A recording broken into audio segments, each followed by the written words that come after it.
স্বাধীনতার পর যুদ্ধবিধ্বস্ত ও সীমিত অর্থনীতির বাংলাদেশ আজ ৫৫ বছরের ব্যবধানে এক নতুন উচ্চতায় পৌঁছেছে। ১৯৭১ সালে প্রায় ৪,৯৮৫ কোটি টাকার অর্থনীতি নিয়ে যাত্রা শুরু করা দেশটির বাজেট এখন লাখ কোটি টাকার ঘরে পৌঁছে গেছে। ১১ জুন জাতীয় সংসদে ২০২৬-২৭ অর্থবছরের প্রস্তাবিত বাজেট উপস্থাপন করতে যাচ্ছেন অর্থমন্ত্রী আমির খসরু মাহমুদ চৌধুরী। এটি হবে স্বাধীন বাংলাদেশের ৫৫তম বাজেট এবং অর্থমন্ত্রী হিসেবে তার প্রথম বাজেট। স্পিকার হাফিজ উদ্দিন আহমেদের সভাপতিত্বে অনুষ্ঠিত অধিবেশনে প্রধানমন্ত্রী তারেক রহমান উপস্থিত থাকবেন। সংসদে উপস্থাপনের আগে বাজেটটি মন্ত্রিসভায় অনুমোদিত হবে এবং পরে রাষ্ট্রপতির সম্মতির পর আগামী ১ জুলাই থেকে কার্যকর হবে। এবারের বাজেটের সম্ভাব্য প্রতিপাদ্য নির্ধারণ করা হয়েছে অর্থনৈতিক গণতন্ত্রায়ন ও বিনিয়ন্ত্রণকরণ। ট্রিলিয়ন ডলার অর্থনীতির অভিযাত্রায় বাংলাদেশ। স্বাধীন বাংলাদেশের প্রথম বাজেট উপস্থাপন করেছিলেন দেশের প্রথম অর্থমন্ত্রী তাজউদ্দিন আহমেদ। ১৯৭২-৭৩ অর্থ বছরের সেই বাজেটের আকার ছিল মাত্র ৭১৯ কোটি টাকা। তিনি স্বাধীনতার পর প্রথম ৩টি বাজেট পেশ করেছিলেন।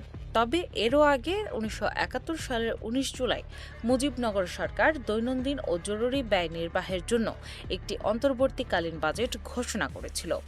অর্থমন্ত্রী মন্ত্রণালয়ের তথ্য অনুযায়ী স্বাধীনতার পর থেকে এখন পর্যন্ত ১৪ জন অর্থমন্ত্রী ও অর্থনৈতিক দায়িত্বপ্রাপ্ত ব্যক্তি বিভিন্ন সময়ে বাজেট উপস্থাপন করেছেন। ২০২৬-২৭ অর্থ বছরের বাজেট পেশের মাধ্যমে আমির খসরু মাহমুদ চৌধুরী হবেন বাজেট উপস্থাপনকারী ১৫তম ব্যক্তি। এবারের বাজেটের সম্ভাব্য আকার ধরা হয়েছে প্রায় ৯,৩৮,০০০ কোটি টাকা।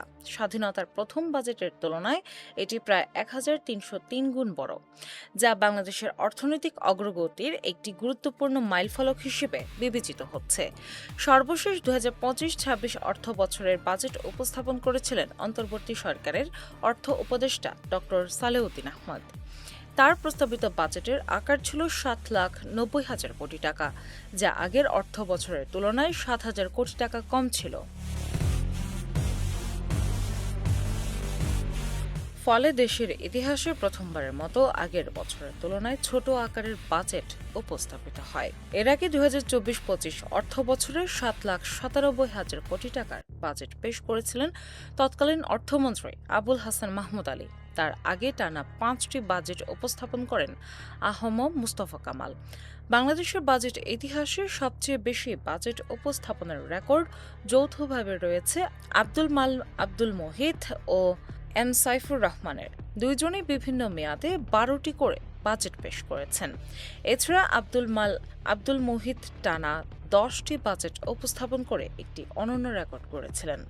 অন্যদিকে শাহ এম এস কিবরিয়া টানা ৬টি বাজেট পেশ করেছিলেন। অর্থ মন্ত্রণালয়ের সূত্রে জানা গেছে ২০২৬-২৭ অর্থ বছরের বাজেটে মোট রাজস্ব আয়ের লক্ষ্যমাত্রা নির্ধারণ করা হয়েছে ৬,৯৫,০০০ কোটি টাকা। বিপরীতে মোট ব্যয় ধরা হয়েছে ৯,৩৮,০০০ কোটি টাকা। ফলে বাজেটের নিট ঘাটতি দাঁড়াবে ২,৪৩,০০০ কোটি টাকা। এই ঘাটতি পূরণে বৈদেশিক ঋণ ও অনুদান থেকে ১,১৬,০০০ কোটি টাকা এবং অভ্যন্তরীণ উৎস থেকে ১,২৭,০০০ কোটি টাকা সংগ্রহের পরিকল্পনা রয়েছে। অভ্যন্তরীণ উৎসের মধ্যে ব্যাংক ব্যবস্থা থেকে ১,১২,০০০ কোটি টাকা এবং সঞ্চয়পত্র ও অন্যান্য উৎস থেকে ১৫,০০০ কোটি টাকা সংগ্রহ করা হবে। অর্থনীতিবিদদের মতে ৭১৯ কোটি টাকা প্রথম বাজেট থেকে প্রায় ৯,৩৮,০০০ কোটি টাকা বাজেটে পৌঁছানো বাংলাদেশের অর্থনৈতিক সক্ষমতা, অবকাঠামোগত উন্নয়ন, শিল্পায়ন এবং দীর্ঘমেয়াদী প্রবৃদ্ধির এক অনন্য উদাহরণ। স্বাধীনতার ৫ দশকেরও বেশি সময় পর দেশের বাজেটে এই বিস্তৃতি বাংলাদেশের অর্থনীতির শক্ত ভিত ও ভবিষ্যৎ সম্ভাবনারই প্রতিচ্ছবি। ডেস্ক রিপোর্ট, বাংলাবাজার পত্রিকা।